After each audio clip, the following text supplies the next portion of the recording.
बोलो भागवत भगवान की जय। दशम स्कंद 81वां अध्याय। सुदामा जी को ऐश्वर्य की प्राप्ति। श्री सुखदेव जी कहते हैं, प्रिय परीक्षित, भगवान श्री कृष्ण सबके मन की बात जानते हैं। वे ब्राह्मणों के परम भक्त, उनके कलेशों के नाशक तथा संतों के एकमात्र आश्रय हैं। वे पूर्वोक्त प्रकार से उन ब्राह्मण देवता के साथ बहुत देर तक बातें करते रहे। अब वे अपने प्यारे सखा उन ब्राह्मण से तनिक मुस्कुराकर विनोद करते हुए बोले। उस समय भगवान श्री कृष्ण उन ब्राह्मण देवता की ओर प्रेम भरी दृष्टि से देख रहे थे। भगवान श्री कृष्ण ने कहा, ब्राह्मण, आप अपने घर से मेरे लिए क्या उपहार लाए हैं? मेरे प्रेमी भक्त जब प्रेम से थोड़ी सी वस्तु भी मुझे अर्पण करते हैं तो मेरे लिए बहुत ही हो जाती है, परंतु मेरे अभक्त यदि मुझसे सामग्री भी मुझे भेंट करते हैं तो मैं उसमें संतुष्ट नहीं होता।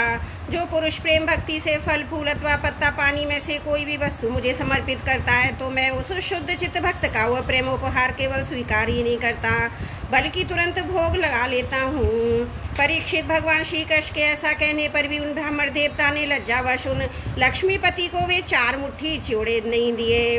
उन्होंने संकोच से अपना मुंह नीचे कर लिया था। परीक्षित, भगवान श्री कृष्ण समस्त प्राणियों के हृदय का एक एक संकल्प और उनका अभाव भी जानते हैं। उन्होंने ब्राह्मण के आने का कारण उनके हृदय की बात जान ली। अब वे विचार करने लगे, एक तो ये मेरा प्यारा सखा है, दूसरे इसने पहले कभी लक्ष्मी की कामना से मेरा भजन नहीं किया है। इस समय ये अपनी पतिव्रता पत्नी को प्रसन्न करने के लिए उसी के आग्रह से यहाँ आया है। अब मैं ऐसी संपत्ति दूंगा जो देवताओं के लिए भी अत्यंत दुर्लभ है। भगवान श्री कृष्ण ने ऐसा विचार करके उनके वस्त्र में से चिवड़े की एक पोटली बांध हुई चिवड़ा यह क्या है ऐसा कहकर स्वयं तो ही छीन लिया। बड़े आदर से कहने लगे, प्यारे मित्र, यह तो मेरे लिए अत्यंत प्रिय भेंट ले आए हो। ये चिवड़े न केवल मुझे बल्कि सारे संसार को तृप्त करने के लिए पर्याप्त है। ऐसा कहकर वे उसमें से एक मुट्ठी चिवड़ा खा गए और दूसरी मुट्ठी जो ही भरी थी वही रुक्मणी के हाथ में स्वर में। और लक्ष्मी जी ने भगवान श्री कृष्ण का हाथ पकड़ लिया, क्योंकि वे तो एकमात्र भगवान के परायण है, उन्हें छोड़कर कहीं जा नहीं सकती। रुक्मणी जी ने कहा, विश्वात्मन, बस बस बस, अब मनुष्य को इस लोक में तथा मरने के बाद परलोक में भी समस्त संपत्तियों की समृद्धि प्राप्त करने के लिए एक मुट्ठी चिवड़ा ही बहुत है, क्योंकि आपके लिए उतना ही प्रसन्नता के हेतु बन जाता है। परीक्षित, ब्राह्मण देवता उस रात को भगवान श्री कृष्ण के महल में ही रहे। उन्होंने बड़े आराम से वहाँ खाया पिया, ऐसा अनुभव किया मानो मैं वैकुंठ में ही पहुँच गया हूँ। परीक्षित, श्री कृष्ण से ब्राह्मण को प्रत्यक्ष रूप में कुछ भी न मिला, फिर भी उन्होंने उनसे कुछ नहीं मांगा।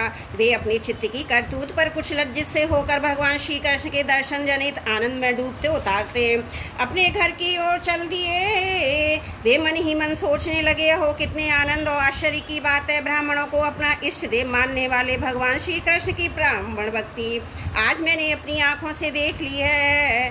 धन्य है जिनके बक्षे स्थल पर स्वयं लक्ष्मी जी सदा विराजमान रहती हैं। उन्होंने मुझे अत्यंत दरिद्र को हृदय से लगा लिया। कहाँ तो मैं अत्यंत पापी और दरिद्र और कहाँ लक्ष्मी के एकमात्र आश्रय भगवान श्री कृष्ण, परंतु उन्होंने ये ब्राह्मण है ऐसा समझकर मुझे अपनी भुजाओं में भरकर हृदय से लगा लिया।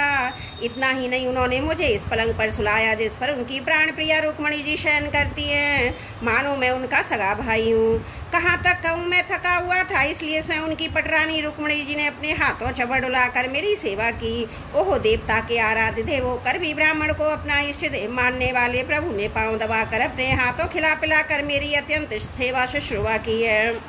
देवता के समान मेरी पूजा की है। स्वर्ग मोक्ष पृथ्वी रसातल की संपत्ति तथा समस्त योग सिद्धियों की प्राप्ति का मूल उनके चरणों की पूजा ही है। फिर भी परम दयालु श्री कृष्ण ने यह सोचकर मुझे थोड़ा सा भी धन नहीं दिया, कहीं ये दरिद्र धन पाकर बिल्कुल मतवाला ना हो जाए और मुझे ना भूल बैठे। इस प्रकार मन ही मन विचार करते करते ब्राह्मण देवता अपने घर के पास पहुंच गए। वे वहाँ क्या देखते हैं कि सबका सब स्थान सूर्य अग्नि चंद्रमा के समान तेजस्वी रत्न जड़ित महलों में घिरा हुआ है। ठौर ठौर चित्र विचित्र उपवन और उद्यान बने हुए हैं, उनमें झुंड के झुंड रंग बिरंगे पक्षी कलरव कर रहे हैं। सरोवर में कुमुदनी और श्वेत नील और सुगंधित भांति भांति के कमल खिले हुए हैं। सुंदर सुंदर स्त्री पुरुष बंठन कर इधर उधर विचर रहे हैं। उस स्थान को देखकर ब्राह्मण देवता सोचने लगे, मैं ये क्या देख रहा हूँ, ये किसका स्थान है? यदि यही वही स्थान है जहाँ मैं रहता हूँ तो ये ऐसा कैसे हो सकता है? इस प्रकार वे सोच ही रहे थे कि देवताओं के समान सुंदर सुंदर स्त्री पुरुष गाजे बाजे के साथ मंगल गीत गाते हुए उस महाभाग्यवान ब्राह्मण की अगवानी करने के लिए आए। पतिदेव का शुभ आगमन सुनकर ब्राह्मणी को अपार आनंद हुआ और हड़बड़ा कर जल्दी जल्दी घर से निकल आई। वह ऐसी मालूम होती थी मानो मूर्तिमती लक्ष्मी जी कमल वन से पधारी हों। पतिदेव को देखते ही पतिव्रता पत्नी के नेत्रों में प्रेम और उत्कंठा के आवेग से आंसू झलक आए। उसने अपने नेत्र बंद कर लिए। ब्राह्मणी ने बड़े प्रेम भाव से उन्हें नमस्कार किया और मनी मन आलिंगन भी किया। प्रिय परीक्षित, ब्राह्मण पत्नी सोने का हार पहनी हुई दासियों के बीच में विमान स्थित देवांगना के समान अत्यंत शोभामान एवं दीप्यमान हो रही थी। उसे इस रूप में देखकर वे विस्मित हो गए। उन्होंने अपनी पत्नी के साथ बड़े प्रेम से अपने महल में प्रवेश किया। उनका महल क्या था, मानो देवराज इंद्र का निवास स्थान। इसमें मणियों के सैकड़ों खंभे खड़े थे। हाथी के दांत के बने हुए सोने के पांत से मड़े हुए पलंगों पर दूध के फैन की तरह श्वेत कोमल बिछौने बिछ रहे थे। बहुत से चमर वहाँ रखे हुए थे जिनमें सोने की डंडियां लगी हुई थी। सोने के सिंहासन शोभामान हो रहे थे जिन पर बड़ी कोमल कोमल गद्दियां लगी हुई थी। ऐसे चंदों में भी झिलमिला रहे थे जिनमें मोतियों की लड़ियां लटक रही थी। स्फटिक मणि की स्वच्छ भीतों पर पन्ने की पच्ची कारी की हुई थी। रत्न निर्मित स्त्री मूर्तियों के हाथों में रत्नों के दीपक जमा रहे थे। इस प्रकार समस्त संपत्तियों की समृद्धि देखकर उसका कोई प्रत्यक्ष कारण न पाकर बड़ी गंभीरता से ब्राह्मण देवता विचार करने लगे कि मेरे पास इतनी संपत्ति कहाँ से आ गई। वे मन ही मन कहने लगे, मैं जन्म से ही भाग्यहीन दरिद्र हूँ, फिर मेरी इस संपत्ति समृद्धि का कारण क्या है। अवश्य परम ऐश्वर्यशाली यदुवंश शिरोमणि भगवान श्री कृष्ण के कृपा कटाक्ष के अतिरिक्त और कोई कारण नहीं हो सकता। ये सब कुछ उनकी करुणा की ही देन है। स्वयं भगवान श्री कृष्ण पूर्ण काम लक्ष्मीपति होने के कारण अनंत भोग सामग्रियों से युक्त हैं। इसलिए ही याचक भक्त को उसके मन का भाव जानकर बहुत कुछ देते हैं, परंतु इसे समझते हैं बहुत थोड़ा, इसलिए सामने कुछ कहते नहीं। मेरे यदुवंश शिरोमणि सखा, श्याम सुंदर सचमुच इसमें एक से भी बढ़कर उदार हैं, जो समुद्र को भर देने की शक्ति रखने पर भी किसान के सामने न बरसकर उसके सो जाने पर रात में बरसता है और बहुत बरसने पर भी थोड़ा समझता है। मेरे प्यारे सखा श्री कृष्ण हैं बहुत, पर उसे मानते बहुत थोड़ा हैं। उनका प्रेमी भक्त यदि उनके लिए कुछ भी कर दे तो वे उसको बहुत ही मान लेते हैं। देखो तो सही, मैंने उन्हें केवल मुट्ठी चूड़ा भेंट किया था, पर उदार शिरोमणि श्री कृष्ण ने उसे कितने प्रेम से स्वीकार किया। मुझे जन्म जन्म उन्हीं का प्रेम, उन्हीं की देशियाँ, उन्हीं की मित्रता, उन्हीं की सेवा प्राप्त हो। मुझे संपत्ति की आवश्यकता नहीं, सदा सर्वदा उन्हीं के गुणों का एकमात्र निवास स्थान महानुभाव भगवान श्री कृष्ण के चरणों में मेरा अनुराग बढ़ जाए। उन्हीं के प्रेमी भक्तों का सत्संग प्राप्त हो। अजन्मा भगवान श्री कृष्ण संपत्ति आदि के दोष जानते हैं। वे देखते हैं बड़े बड़े धनियों का धन ऐश्वर्य के मद से पतन हो जाता है, इसलिए वे अपने अदूरदर्शी भक्त को उसके मांगते रहने पर भी तरह तरह की संपत्ति राज ऐश्वर्य आदि नहीं देते। यह उनकी बड़ी कृपा है। परीक्षित, अपनी बुद्धि से इस प्रकार निश्चय करके वे ब्राह्मण देवता त्याग पूर्वक अनासक्त भाव से अपनी पत्नी के साथ भगवत प्रसाद स्वरूप विषयों को ग्रहण करने लगे और दिनों दिन उनकी प्रेम भक्ति बढ़ने लगी। प्रिय परीक्षित, देवताओं के भी आराध्य देव भक्त भयहारी यज्ञपति सर्वशक्तिमान भगवान स्वयं ब्राह्मणों को अपना प्रभु और अपना इष्ट देव मानते हैं, इसलिए ब्राह्मणों से बढ़कर कोई भी प्राणी जगत में नहीं है। इस प्रकार भगवान श्री कृष्ण के प्यारे सखा उस ब्राह्मण ने देखा कि यद्यपि भगवान अजित हैं, किसी के अधीन नहीं है, फिर भी वे अपने सेवकों के अधीन हो जाते हैं, उनसे पराजित हो जाते हैं। अब वे उन्हीं के ध्यान में तन्मय हो गए। ध्यान के आवेग से उनकी अविद्या की गांठ कट गई और थोड़े ही समय में भगवान का धाम, जो कि संतों का एकमात्र आश्रय है, प्राप्त किया। परीक्षित, ब्राह्मणों को अपना इष्ट देव मानने वाले भगवान श्री कृष्ण की इस ब्राह्मण भक्ति को जो सुनता है, उसे भगवान के चरणों में प्रेम भाव प्राप्त हो जाता है और वह कर्म बंधन से मुक्त हो जाता है। बोलो भागवत भगवान की जय। दशम स्कंद 81वां अध्याय समाप्त। त्रुटियों के लिए क्षमा प्रार्थी हूँ। बोलो भागवत भगवान की जय। दशम स्कंद 82वां अध्याय। भगवान श्री कृष्ण बलराम से गोपियों की भेंट। श्री सुखदेव जी कहते हैं, परीक्षित, इसी प्रकार भगवान श्री कृष्ण बलराम जी द्वारका में निवास कर रहे थे। एक बार सर्वग्रास सूर्य ग्रहण लगा, जैसे कि प्रलय के समय लगा रहता है। परीक्षित, मनुष्यों की ज्योतिषियों के द्वारा उस ग्रहण का पता पहले से ही चल गया था, इसलिए सब लोग अपने अपने कल्याण के उद्देश्य से पुण्य और उपार्जन करने के लिए सम्मत पंचक तीर्थ कुरुक्षेत्र में आए। समंत पंचक क्षेत्र वह है जहाँ शस्त्रधारियों में शेष परशुराम जी ने सारी पृथ्वी को छत्रहीन करके राजाओं को रुधिर धारा से 5 बड़े बड़े कुंड बना दिए थे। जैसे कोई साधारण मनुष्य अपने पाप की निवृत्ति के लिए प्रायश्चित करता है, वैसे ही सर्वशक्तिमान भगवान परशुराम ने अपने साथ कर्म का कुछ संबंध न होने पर भी लोक मर्यादा की रक्षा के लिए वहीं पर यज्ञ किया था। परीक्षित, इस प्रकार महान तीर्थ यात्रा के अवसर भारतवर्ष के सभी प्रांतों की जनता कुरुक्षेत्र आई थी। उसमें अक्रूर, वसुदेव, उग्रसेन और बड़े बूढ़े तथा गद, प्रद्युम्न, सांब आदि अन्य यदुवंशी भी अपने अपने पापों का नाश करने के लिए कुरुक्षेत्र आए थे।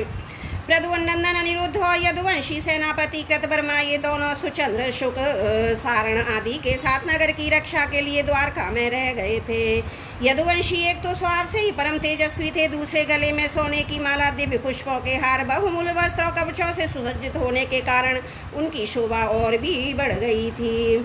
वे तीर्थ यात्रा के वक्त में देवताओं के विमान के समान रथों, समुद्र की तरंग समान चलने वाले घोड़ों, बादलों के समान विशालकाय गर्जना करते हुए हाथियों तथा विद्याधरों के समान मनुष्यों के द्वारा ढोई जाने वाली पालकियों पर अपनी पत्नियों के साथ इस प्रकार शोभामान हो रहे थे मानो स्वर्ग के देवता ही यात्रा कर रहे हों।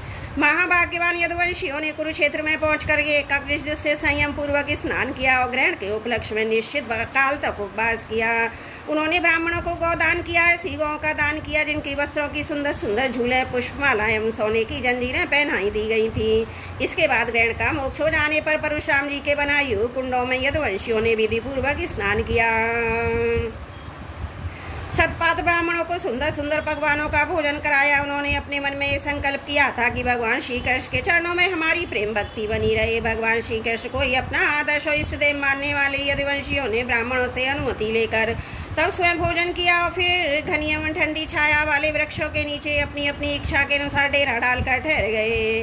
परीक्षित, विश्राम कर लेने के बाद यदुवंशियों ने अपने स्वर्गों संबंधी राजाओं से मिलना भेंटना शुरू किया।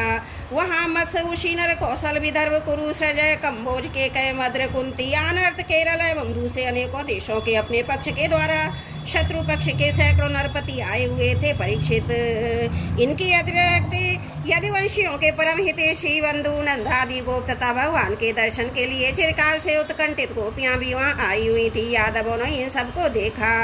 परीक्षित, एक दूसरे के दर्शन, मिलन और वार्तालाप से सभी को बड़ा आनंद हुआ। सभी के हृदय कमल, मुख कमल खिल उठे। सब एक दूसरे को भुजाओं में भरकर हृदय से लगाते। उनके नेत्रों से आंसुओं की झड़ी लग जाती। रोम रोम खिल उठता। प्रेम के आवेग से बोली बंद हो जाती। सबके सब आनंद समुद्र में डूबने उतरने लगते। पुरुषों की भांति स्त्रियां भी एक दूसरे को देखकर प्रेम आनंद से भर गई। वे अत्यंत सौहार्द मंद मंद मुस्कान परम पवित्र तिरछी चितवन से देख देख कर परम भेंट स्वीकार करने लगी। वे अपनी भुजाओं में भरकर केसर लगे हुए वक्षस्थलों को दूसरी स्त्रियों की वर्षों से अत्यंत आनंद का अनुभव करती। इस समय उनके नेत्रों से प्रेम के आंसू झलकने लगे। अवस्था आदि में छोटों ने बड़े बूढ़ों ने प्रणाम किया। उन्होंने अपने से छोटों को प्रणाम स्वीकार किया। वे एक दूसरे का स्वागत करके कुशल मंगल आदि पूछकर श्री कृष्ण मधुर लीलाएं आपस में कहने सुनने लगे।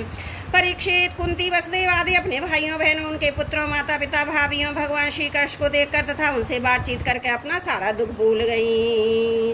कुंती ने वसुदेव जी से कहा, भैया मैं सचमुच बड़ी अभागिन हूँ। मेरी एक भी साध सूरी ना हुई है। आप जैसे साधु स्वभाव सज्जन भाई आपत्ति के समय मेरी सुधि ना लें। इससे बढ़कर दुख की बात क्या होगी। भैया, विधाता जिसके बाई में होता है उसे स्वजन संबंधी, पुत्र, माता पिता भी भूल जाते हैं। इसमें आप लोगों का कोई दोष नहीं है। वसुदेव जी ने कहा, बहन उलाहना मत दो, हमसे विलग न मानो। सभी मनुष्य देव के खिलौने। ये संपूर्ण लोग ईश्वर के बस में रहकर कर्म करता है, उसका फल भोगता है। बहन, कंस से सताए हुए जाकर लोग इधर उधर अनेक दिशाओं में भगे हुए थे। अभी कुछ ही दिन ईश्वर कृपा से हम सब पुनः अपना स्थान प्राप्त कर चुके हैं। श्री सुखदेव जी कहते हैं, परीक्षित, वहाँ जितने भी नरपति आए थे, वसुदेव, उग्रसेन, यदुवंशियों ने उनका खूब सत्कार किया।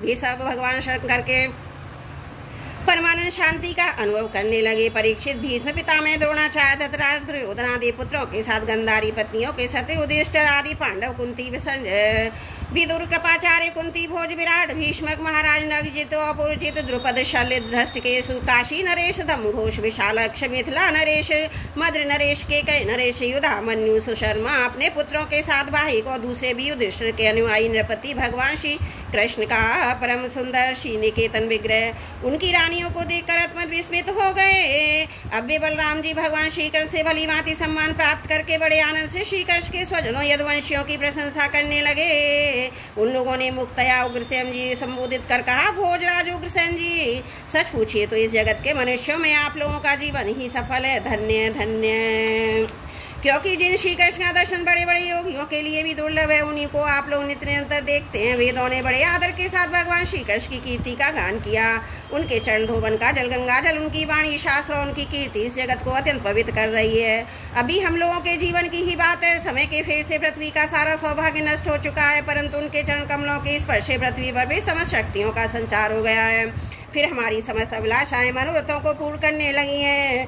उग्रसेन जी, आप लोगों का श्री कृष्ण के साथ वैवाहिक एवं गोत्र संबंध है। यही नहीं, आप हर समय उनका दर्शन स्पर्श प्राप्त करते रहते हैं। उनके साथ चलते हैं, बोलते हैं, सोते हैं, बैठते हैं, खाते हैं, पीते हैं। यूँ तो आप लोग गृहस्थी की झंझटों में फंसे रहते हैं, जो नरक का मार्ग है, परंतु आप लोगों के घर में सर्वव्यापक विष्णु भगवान मूर्तिमान रूप से निवास करते हैं, जिनके दर्शन मात्र से स्वर्ग मोक्ष तक की अभिलाषा मिट जाती है। श्री सुखदेव जी कहते हैं, परीक्षित, जब नंद बाबा को यह बात मालूम हुई कि श्री कृष्ण आदि यदुवंशी कुरुक्षेत्र में आए हुए हैं, तब भी गोपों के साथ अपनी सारी सामग्रियां गाड़ियां लाद कर अपने प्रिय पुत्र श्री कृष्ण बलराम आदि को देखने के लिए वहां आए। नंद और गोपों को देखकर सबके सभी यदुवंशी आनंद से भर गए। वे इस प्रकार उठ खड़े हुए मानो मृत शरीर में प्राणों का संचार हो गया हो। वे लोग एक दूसरे से मिलने के लिए बहुत दिनों से आतुर हो रहे थे, इसलिए एक दूसरे को बहुत देर तक अत्यंत गाढ़ भाव से आलिंगन करते रहे। वसुदेव जी अत्यंत प्रेम आनंद से भ्यालोकानंद जी को हृदय से लगा लिए। उन्हें एक एक करके सारी बातें याद हो आई। कंस किस प्रकार उन्हें सताता था, किस प्रकार उन्होंने पुत्र को गोकुल में ले जाकर नंद जी के घर रख दिया था। भगवान श्री कृष्ण बलराम जी ने माता यशोदा और पिता नंद जी के हृदय से लगकर उनके चरणों में प्रणाम किया। परीक्षित, उस समय प्रेम के उद्रेक से दोनों भाइयों का गला रुध गया, वो कुछ भी बोल न सके। महाभाग्यवती यशोदा जी नंद बाबा दोनों पुत्रों को अपनी गोद में बिठा लिया, भुजाओं से उनका आलिंगन किया। उनके हृदय में चिरकाल तक ना मिलने का जो दुख था वह सब मिट गया। रोहिणी और देवकी जी ने ब्रजश्रेष्ठी यशोदा को अपनी अंगवास में भर लिया। यशोदा जी ने उन लोगों के साथ मित्रता का जो व्यवहार किया था उसका स्मरण करके दोनों का गला भराया। भी यशोदा जी से कहने लगी, यशोदा रानी, आपने और ब्रजेश्वर नंद जी ने हम लोगों के साथ जो मित्रता का व्यवहार किया है वह कभी मिटने वाला नहीं है। उसका बदला इंद्र का ऐश्वर्य पाकर भी हम किसी प्रकार नहीं चुका सकती। नंद रानी जी, भला ऐसा कौन कृतज्ञ है जो आपके इस उपकार को भूल सके। देवी, जिस समय बलराम और श्री कृष्ण ने अपने माँ बाप को देखा तक न था, उनके पिता के धरोहर के रूप में उन्हें आप दोनों को पास छोड़ रखा था, उस समय आपने इन दोनों की इस प्रकार रक्षा की जैसे पुल के पुतलियों की रक्षा करती हैं। आप लोगों ने उन्हें खिलाया पिलाया, दुलार किया, रिझाया। इनके मंगल के लिए अनेकों प्रकार के उत्सव मनाए। सच पूछिए तो इनके माँ बाप बहुत ही लोग हैं। आप लोगों की देख रेख में उन्हें किसी तक आंच नहीं लगी। ये सर्वदा निर्भय है। ऐसा करना आप लोगों के अनुरूप ही था, क्योंकि सत्पुरुषों की दृष्टि में अपने पराये का भेद नहीं रहता। नंद रानी जी, सचमुच आप लोग परम संत हैं। श्री सुखदेव जी कहते हैं, परीक्षित, मैं कह चुका हूँ कि गोपियों के परम प्रियतम जीवन सर्वस्व श्री कृष्ण ही थे। जब उनके दर्शन की सभी नेत्रों की पलकें गिर पड़ती थी, तब वे बालकों को बनाने वाले को ही कोसने लगती। उन्हीं प्रेम की मूर्ति गोपियों को आज बहुत दिनों के बाद भगवान श्री कृष्ण का दर्शन हुआ। उनके मन में इसके लिए कितनी लालसा थी, इसका अनुमान भी नहीं किया जा सकता था। उन्होंने नेत्रों के रास्ते अपने प्रीतम श्री कृष्ण को हृदय में ले जाकर गाढ़ आलिंगन किया और मनी मन आलिंगन करते करते तन्मय हो गई। परीक्षित, कहाँ तक कहूँगी, उसे भाव को प्राप्त हो गई जो नित्य निरंतर अभ्यास करने वाले योगियों के लिए भी अत्यंत दुर्लभ है। जब भगवान श्री कृष्ण ने देखा गोपियां मुझसे तादात्म्य को प्राप्त कर हो रही हैं, तब वे एकांत में उनके पास गए, उनके हृदय से लगाया, कुशल मंगल पूछा। हंसते हुए बोले, सखियों, हम लोग अपने स्वजन संबंधियों का काम करने के लिए ब्रज से बाहर चले आए। इस प्रकार तुम्हारी ऐसी प्रेसी को छोड़कर हम शत्रुओं का विनाश करने में उलझ गए। बहुत दिन बीत गए, क्या कभी तुम लोग हमारा स्मरण भी करती हो? मेरी प्यारी गोपियों, कई लोगों के मन में यह आशंका न हो गई कि मैं अकृतज्ञ हूँ। ऐसा समझकर तुम लोग हमसे बुरा तो नहीं मानने लगी हो। निसंदेह भगवान ही प्राणियों के संयोग वियोग के कारण हैं। जैसे वायु बादलों, तिनकों, रुई और धूल के कणों को एक दूसरे से मिला देती है और फिर स्वच्छंद रूप से उन्हें अलग अलग कर देती है, वैसे ही समस्त पदार्थों के निर्माता भगवान भी सबका संयोग वियोग इच्छा अनुसार करते रहते हैं। सखियों, ये बड़ी सौभाग्य की बात है कि तुम सब लोगों को मेरा प्रेम प्राप्त हो चुका है, जो मेरी ही प्राप्ति कराने वाला है, क्योंकि मेरे प्रति की हुई प्रेम भक्ति प्राणियों को अमृतत्व परमानंद धाम प्रदान करने में समर्थ है। प्यारी गोपियों, जैसे घटपट आदि जितने भी भौतिक पदार्थ हैं उनके आदि अंत और मध्य में, बाहर और भीतर उनके मूल कारण पृथ्वी जलवायु अग्नि आकाशीय ओतप्रोत हो रहे हैं, वैसे ही जितने भी पदार्थ हैं उनके पहले बीच में और बाहर भीतर केवल मैं ही मैं हूँ। इसी प्रकार सभी प्राणियों के शरीर में यही पांचों भूत कारण रूप से स्थित है, आत्मा भोक्ता के रूप से तथा जीव के रूप में स्थित है, परंतु मैं इन दोनों से परे अविनाशी सत्य हूँ।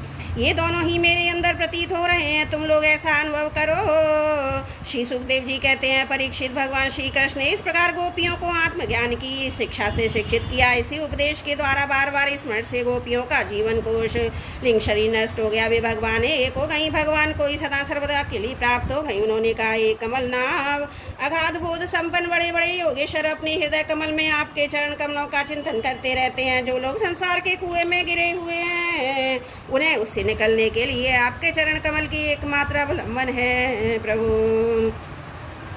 आप ऐसी कृपा कीजिए, आपका ये चरण कमल घर गृहस्थ के काम करते रहने पर भी सदा सर्वदा हमारे हृदय में विराजमान रहे, हम एक क्षण भी इसके लिए ना भूलें। बोलो भागवत भगवान की जय। दशम स्कंद 42वां अध्याय। बोलो भागवत भगवान की जय। दशम स्कंद 43वां अध्याय। भगवान की पटरानियों के साथ द्रौपदी की बातचीत। श्री सुखदेव जी कहते हैं, परीक्षित, भगवान श्री कृष्ण गोपियों को शिक्षा देने वाले हैं, वही उस शिक्षा के द्वारा प्राप्त होने वाली वस्तु है। इसके पहले जैसा कि वर्णन किया हुआ है, भगवान श्री कृष्ण ने उन पर महान अनुग्रह किया। अब उन्होंने धर्मराज दुष्ट तथा अन्य समस्त संबंधियों से कुशल मंगल पूछा। भगवान श्री कृष्ण के चरण कमलों का दर्शन करने से उनके सारे अशुभ नष्ट हो चुके थे। अब जब भगवान श्री कृष्ण ने उनका सत्कार किया, कुशल मंगल पूछा, तब वे अत्यंत आनंदित होकर उनसे कहने लगे, भगवान बड़े बड़े महापुरुष मन ही मन आपके चरणाविंद का मकरंद रस पान करते रहते हैं। कभी कभी उनके मुख कमल से लीला कथा के रूप में रस चढ़क पड़ता है।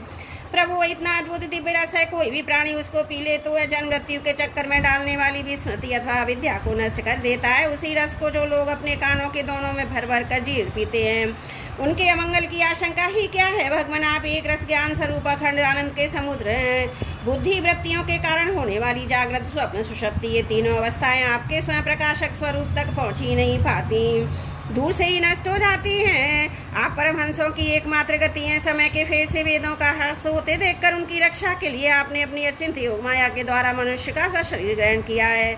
हम आपके चरणों में बार बार नमस्कार करते हैं। श्री सुखदेव जी कहते हैं, परीक्षित, जिस समय दूसरे लोग इस प्रकार भगवान श्री कृष्ण की स्तुति कर रहे थे, उसी समय यादव और कौरव कुल की स्त्रियां एकत्र होकर आपस में भगवान की त्रिभुवन विख्यात लीलाओं का वर्णन कर रही थी। अब मैं तुम्हें उन्हीं की बातें सुनाता हूँ। द्रौपदी ने कहा, हे रुक्मणी, भद्रे, ये जाम्बती, सत्य, सत्यभामे, कालिंदी, शैव्य, लक्ष्मणी, रोहिणी, अन्य श्री कृष्ण पत्नियों, तुम लोग हमें ये बताओ कि इसमें भगवान श्री कृष्ण ने अपनी माया से लोगों का अनुकरण करते हुए तुम लोगों को किस प्रकार पाणी ग्रहण किया। रुक्मणी जी ने कहा, द्रौपदी जी, जरासंध आदि सभी राजा चाहते कि मेरा विवाह शिशुपाल के साथ हो। इसके लिए सभी शास्त्र सुसज्जित होकर युद्ध के लिए तैयार थे, परंतु भगवान वैसे ही हर गए जैसे कि बकरी भेड़ों के झुंड में से अपना भाग छीन ले आए। क्यों ना हो, जगत में जितने भी अजय वीर हैं उनके मुक्तों पर इन्हीं की चरण धूलि शोभामान होती है। द्रौपदी जी, मेरी तो ये अभिलाषा है कि भगवान के ही समस्त संपत्ति सौंदर्यों के आशय चरण कमल जन्म जन्म मुझे आराधना करने के लिए प्राप्त होते रहे, मैं उन्हीं की सेवा में लगी रहूं।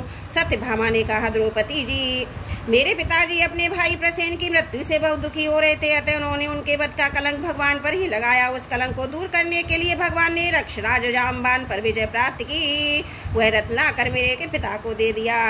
अब मेरे पिता मिथ्या कलंक लगाने के कारण डर गए। उन्होंने यद्यपि दूसरों को मेरा भाग्यदान कर चुके थे, फिर भी उन्होंने मुझे सैमंतक मणि के साथ भगवान के चरणों में ही समर्पित कर दिया। जाम्बती ने कहा, द्रौपदी जी, मेरे पिता रक्षराज जामबान को इस बात का पता ना था कि यही मेरे स्वामी भगवान सीतापति है, इसलिए वे इनसे 27 दिन तक लड़ते रहे। परंतु जब परीक्षा पूरी हुई, उन्होंने जान लिया ये भगवान राम ही है, तब इनके चरण कमल पकड़कर सैमंतक मणि के साथ उससे उपहार में मुझे समर्पित कर दिया। मैं यही चाहती थी कि जननी की दासी बनी रहूं। कालिंदी ने कहा, द्रौपदी जी, जब भगवान को यह मालूम हुआ कि मैं उनके चरणों का स्पर्श करने की आशा अभिलाषा से तपस्या कर रही हूँ, तब भी अपने सखा अर्जुन के साथ यमुना तट पर आए और मुझे स्वीकार कर लिया। मैं उनका घर बुहारने वाली उनकी दासी हूँ। मित्रविंदा ने कहा, द्रौपदी जी मेरा स्वयंवर हो रहा था, वहाँ आकर भगवान ने जब राजाओं को जीत लिया और जैसे झुंड के झुंड कुत्तों में से अपना भाग ले आए, वैसे ही अपनी शोभामयी द्वारकापुरी में ले आए। मेरे भाइयों ने मुझे भगवान से छुड़ाकर मेरा अपकार करना चाहा, परंतु उन्होंने उसे भी नीचा दिखा दिया। मैं ऐसा चाहती हूँ कि मुझे जन्म जन्म इनके पांव पखाने का सौभाग्य प्राप्त होता रहे। सत्या ने कहा, द्रौपदी जी मेरे पिताजी ने मेरे स्वयंवर में आए हुए राजाओं के बल पौरुष की परीक्षा के लिए बड़े बलवान और पराक्रमी तीखे सींग वाले 7 बैल रख छोड़े थे। उन बैलों ने बड़े बड़े वीरों का घमंड चूर कर दिया था। उन्हें भगवान ने खेल खेल में ही झपट कर पकड़ लिया, नाथ लिया और बांध लिया, ठीक वैसे ही जैसे छोटे छोटे बच्चे बकरी के बच्चों को पकड़ लेते हैं। इस प्रकार भगवान बल पौरुष के द्वारा मुझे प्राप्त कर चतुरंगणी सेना दासियों के साथ द्वारका ले आए। मार्ग में जिन क्षत्रियों ने विघ्न डाला उन्हें जीत भी लिया। मेरी यही अभिलाषा है कि मुझे इनकी सेवा का अवसर सदा सर्वदा प्राप्त होता रहे। भद्रा ने कहा, द्रौपदी जी भगवान मेरे मामा के पुत्र हैं। मेरा चित्त इन्हीं के चरणों में अनुरुक्त हो गया था। जब मेरे पिताजी को यह बात मालूम हुई तब उन्होंने स्वयं भगवान को बुलाकर अक्षौणी सेना बहुत सी दासियों के साथ मुझे इन्हीं के चरणों में समर्पित कर दिया। मैं अपना परम कल्याणी सी मैं समझती हूँ कि कर्म के अनुसार मुझे जहाँ जहाँ जन्म लेना पड़े सर्वत्र इन्हीं के चरण कमलों का संसर्श प्राप्त होता रहे। लक्ष्मणा ने कहा, रानी जी देवर्षि नारद बार बार भगवान के अवतार और लीलाओं का गान करते रहते हैं। उसे सुनकर यह सोच करके लक्ष्मी जी ने समस्त लोकपालों का त्याग करके भगवान का ही वरण किया। मेरा चित्त भगवान के चरणों में आसक्त हो गया। साथ भी मेरे पिता बृहस्सेन मुझ पर बहुत प्रेम करते थे। जब उन्हें मेरा अभिप्राय मालूम हुआ तब उन्होंने मेरी इच्छा के पूर्ति के लिए उपाय किया। महारानी जी, इस प्रकार पांडव वीर अर्जुन की प्राप्ति के लिए आपके पिता ने स्वयंवर में मत्स्यवेद का आयोजन किया था, उसी प्रकार मेरे पिता ने भी किया। आपके स्वयंवर की अपेक्षा हमारे यहाँ ये विशेषता है कि मत्स्य बाहर से ढका हुआ था, केवल जल में ही उसकी परछाई दिख पड़ती थी। जब ये समाचार राजाओं को मिला तब सब ओर से समस्त शस्त्रों के तत्वज्ञ हमारे राजा अपने अपने गुरुओं के साथ मेरे पिताजी की राजधानी में आने लगे। मेरे पिताजी ने आए हुए सभी राजाओं का बल पौरुष अवस्था के अनुसार भली भांति स्वागत सत्कार किया। उन लोगों ने मुझे प्राप्त करने की इच्छा से स्वयंवर सभा में रखे हुए धनुष और बाण उठाए। उनमें से कितने ही राजा तो धनुष पर ही चढ़ा सके, उन्होंने धनुष को ज्यों का त्यों रख दिया। कईयों ने धनुष की डोरी को एक सिरे से बांधकर दूसरे सिरे तक खींच तो लिया, परंतु वे दूसरे सिरे से बांध न सके, उनका झटका लगने से गिर पड़े। रानी जी, बड़े बड़े प्रसिद्ध वीर जैसे जरासंध, रावणाष्ट, नरेश, शिशुपाल, भीमसेन, दुर्योधन और कर्ण, इन लोगों ने धनुष पर डोरी तो चढ़ा ली, परंतु उनकी मछली की स्थिति का पता न चला। पांडव वीर अर्जुन ने जल में उस परछाई को देखा तो वह भी जान गया कि कहाँ है। बड़ी सावधानी से उन्होंने बाण छोड़ा भी, परंतु उसे लक्ष्य वेद न हुआ। उसके बाण ने केवल उसका स्पर्श मात्र किया। रानी जी, इस प्रकार बड़े बड़े अभिमानियों का मान मर्दन हो गया। अधिकांश नरपतियों ने मुझे पाने की लालसा, साथ ही साथ लक्ष्य वेद की चेष्टा भी छोड़ दी। तब भगवान ने धनुष उठाकर खेल खेल में नासी उस पर डोरी चढ़ा दी, बाण साधा और जल में केवल एक बार मछली की परछाई देकर बाण मारा और उसे नीचे गिरा दिया। उस समय ठीक दोपहर हो रहा था। सर्वार्थ साधक अभिजीत नामक बहुत बीत रहा था। देवी जी, उस समय पृथ्वी में जय जयकार होने लगा। आकाश में धुंदियां बजने लगी। बड़े बड़े देवता आनंद बेहलों का पुष्पों की वर्षा करने लगे। रानी जी, उसी समय मैंने रंगशाला में प्रवेश किया। मेरे पैरों के पास जब रुंझुन रुंझुन बोल रहे थे। मैंने नए नए उत्तम रेशमी वस्त्र धारण कर रखे थे। मेरी चोटियों में मालाएं गुथी हुई थी। मुंह पर लज्जा मिश्रित मुस्कुराहट थी। मैं अपने हाथों में रत्नों का हार लिए थी, वो बीच बीच में लगे हुए सोने के कारण भी दमक रहा था। रानी जी, उस समय मेरा मुखमंडल घनी घुंघराली अलकों में सुशोभित हो रहा था। कपोलों पर कुंडलों की आभा पड़ने से भी दमक उठा था। मैंने एक बार अपना मुख उठाकर चंद्रमा की किरणों के समान सुशीतल हास्य रेखा और तिरछी चितवन से चारों ओर बैठे हुए राजाओं की ओर देखा। फिर धीरे से अपनी वरमाला भगवान के गले में डाल दी। यह तो कह ही चुकी थी कि मेरा हृदय पहले से ही भगवान के प्रति अनुरूप था। मैंने ज्यों ही वरमाला पहनाई त्यों ही मृदंग, पखावर, शंख, ढोल, नगारे आदि बजने लगे। नट नर्तकियां नाचने लगी, गवैये गाने लगे। द्रौपदी जी, जब मैंने इस प्रकार अपने स्वामी प्रीतम भगवान को वरमाला पहना दी, उन्हीं वरण कर लिया, तब कामातुर राजाओं को बड़ा डहा हुआ। वे बहुत ही चिढ़ गए। चतुर्भुज भगवान ने अपने श्रेष्ठ 4 घोड़ों वाले रथ पर मुझे चढ़ा लिया। हाथों में शांग धनुष लेकर कवच पहनकर युद्ध करने के लिए वे रथ पर खड़े हो गए। पर रानी जी, दारुक ने सोने के साथ सामान से लदे हुए रथ को सब राजाओं के सामने द्वारका के लिए हाँक दिया। जैसे कोई सिंहहिनी के बीच से अपना भाग ले लेता है। उनमें से कुछ राजाओं ने धनुष लेकर युद्ध के लिए सज धज कर इस उद्देश्य से रास्ते में इच्छा किया कि भगवान रोक लें, परंतु रानी जी, उनकी चेष्टा ठीक वैसी ही थी जैसे कुत्ते सिंह को रोकना चाहें। शांग धनुष के छूटे हुए तीरों से किसी पर बाएं कट गई, किसी के पैर कट गए, किसी की गर्दन उतर गई। बहुत से लोग तो इस रणभूमि में ही सदा के लिए सो गए। बहुत से युद्ध भूमि छोड़कर भाग खड़े हुए। तदंतर यदि शिरोमणि भगवान ने सूर्य की भांति अपने निवास स्थान स्वर्ग और पृथ्वी में सर्वत्र प्रशंसित द्वारका नगरी में प्रवेश किया। उस दिन वह विशेष रूप से सजाई गई थी। इतनी झंडियां, पताकाएं, तोरण लगाए गए थे, उनके कारण सूर्य का प्रकाश धरती तक नहीं आ पाता था। मेरी अभिलाषा पूर्ण हो जाने से पिताजी को बहुत प्रसन्नता हुई। उन्होंने अपने हितैषी स्वर्गों, सगे संबंधियों, भाई बंधुओं को बहुमूल्य वस्त्र, आभूषण, शैया, आसन, विविध प्रकार की सामग्रियां देकर सम्मानित किया। भगवान परिपूर्ण है, तथापि मेरे पिताजी ने प्रेमवश उन्हें भी सी दासियां, सब प्रकार की संपत्तियां, सैनिक, हाथी, रथ, घोड़े, बहुत से बहुमूल्य अस्त्र शस्त्र समर्पित किए। रानी जी, हमने पूर्व जन्म में सबकी आसक्ति छोड़कर कोई बहुत बड़ी तपस्या की होगी, तभी तो हम इस जन्म में आत्माराम भगवान की गृहदासियां बनी हैं। 16,000 पत्नियों की ओर से रोहिणी जी ने कहा, भौमासुर ने दिग्विजय के समय बहुत से राजाओं को जीतकर उनकी कन्या हम लोगों को अपने महल में बंदी बना रखा था। भगवान ने ये जानकर युद्ध में भौमासुर और उनकी सेना का संहार कर डाला। स्वयं पूर्ण काम होने पर भी उन्होंने हम लोगों को वहां से छुड़ाया तथा पानी ग्रहण करके अपनी दासी बना लिया। रानी जी, हम सदा सर्वदा उनकी उन्हीं चरणों का चिंतन करती रहती थी जो जन्म मृत्यु रूप संसार से मुक्त करने वाले हैं। साध्वी द्रौपदी जी, हम साम्राज्य, इंद्रप्रस्थ और इंद्रों के ढोग, आड़मा, ऐश्वर्य, परमा का पद, मोक्ष और सालोक के सारूप आदि मुक्तियां कुछ भी नहीं चाहती। हम केवल इतना ही चाहती हैं कि अपने प्रीतम प्रभु के सुकोमल चरण कमलों के लिए शीरस सर्वदा अपने सिर पर वहन किया करें, जो लक्ष्मी जी के वक्षस्थल पर लगी हुई केसर की सुगंध से युक्त है। उदास शिरोमणि भगवान के जिनके चरण कमलों में स्वर्ग उनके गोचर आते समय गोपियां भैलियों ने तिनके घास लताएं तक करना चाहती थी, उन्हीं की हमें भी चाहे। बोलो भागवत भगवान की जय। 10वें स्कंद 83वां अध्याय समाप्त। त्रुटियों के लिए क्षमा प्रार्थी हूँ।